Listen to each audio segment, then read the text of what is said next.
that Jan. Now Jan refused to pay her rates when the commissioners were in office because of her commitment to democracy. Good honour.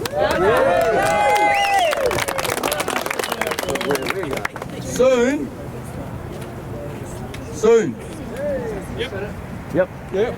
some of you will be rated out of your properties because you won't be able to afford to pay the rates. Tell me about it. Shocking. And in the last 4 to 5 years, rates have increased about 50%. In the next 10 years, residential rates will increase 122%. Rates overall, including residential, commercial and industrial, will increase 167%. Wow. When the commissioners came to town, the Tauranga City debt was about 555 million. When they left, it was over $1 billion. In 10 years from now, it will be 3.1 billion.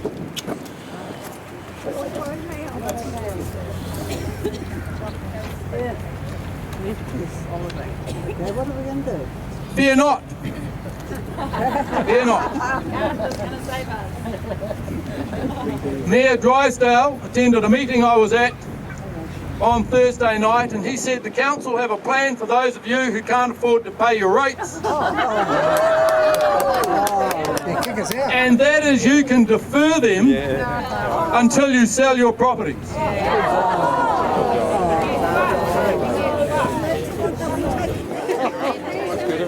What's the justification for all this spending? Well, we're standing right in the middle of it, and that is the redevelopment of the CBD. When Ann Tolley came here to be the Chief Commissioner, she took a walk up and down Devonport Road, and she was shocked to see that there were about 30 or 40 shops closed, and that's true. But she concluded that the Tauranga City Council was to blame for this because they hadn't spent enough money on the city. Now this is completely wrong. The reason the CBD failed here is the same as other places, and that's because CBDs are now redundant. People do retail shopping online and at shopping malls. Business people do transactions electronically, not manually now. When I was a young law student in 1985, that's 40 years ago now, Just yesterday. I was working for a law firm in Auckland. And one day I got the honour of doing a settlement. So I went to the bank to get the bank cheque, met the other lawyer, gave him the money, the bank cheque, and he gave me the documents. Today that's all done electronically. You don't need to corral business people in one place to do business anymore. I never leave my office, well, I pretty much never leave it at Maunganui, and I do transactions all over the country. Banking is done electronically. Meetings are conducted electronically. So all of this money we're spending to redevelop the inner city here, over $1 billion will be spent of ratepayers' money, ultimately when you add the stadium and everything else, is really a waste of money, a waste of your money. And I believe that the proponents of this are now starting to realise this, because developers in the city are asking for subsidies to come down and develop here. Let me read from the Urban Task Force submissions to the Tauranga City Council annual plan for 2025-2026.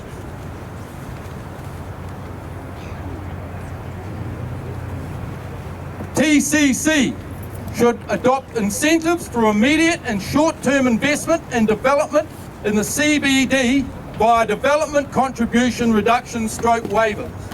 And it goes on to say, UTF are aware of several significant projects in the CBD which are planned and which have been granted resource consents, but which are currently stalled. The Council should consider a remissions policy for development contributions for a period of 2 years to help kickstart further investment in buildings and development in the CBD. You see, there'll never be enough money for these people out of your pockets, because what they are doing, the premise of what they are doing, has failed. CBDs and modern CBDs are redundant. Not just here, look at Auckland. Smith & Co. used to have 5 stories of a building in Queen Street. They now have half a story. What happened to the economic principle of supply and demand? Whatever happened to user pays? Or does user pays only apply if you're a fisherman? Down at the Marine Precinct. We shall see when the council address this issue of development subsidies, more development subsidies for the waste of money that's already been spent here. Now, who's responsible for Tauranga people being raided out of their homes? There's a list. The Labor government for appointing the commissioners and cancelling the 2022 election. The current coalition government for refusing to instruct the commissioners to delay the long-term plan until the new council was elected.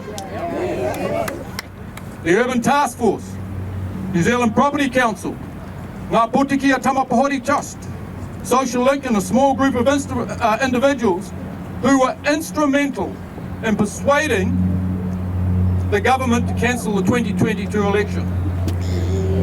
The commissioners, of course, but also the majority of the current council who voted to proceed with the Civic Centre project, which will cost over $300 million of ratepayers' money.